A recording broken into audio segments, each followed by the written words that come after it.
ازيكم عاملين ايه؟ يا رب تكونوا بخير. معاكم سالي جديده. بص هنجرب النهارده حاجه صحيه. انا بحبه جدا البالانس، بس طلع منه طعم جديد فهنجربه مع بعض، وفريده هتقول لنا برده رايها في الطعم معانا.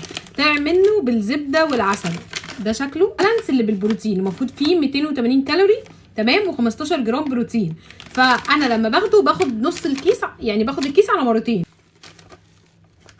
شمي كده ريحته، هو ريحته اكنه حاجه حادقه بس المفروض ان هو حاجه مسكره، فمش عارفه. فتعالوا ندوق. اتفضلي. انا بحب منه جدا اللي بالليمون، تحفه، وبالساور كريم حلو جدا. فتعالوا نجرب الجديد. مفيش واحده سليمه اهي.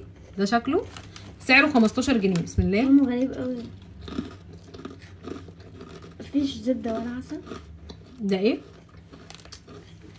مش حاسه بالزبده ولا عسل اصلا.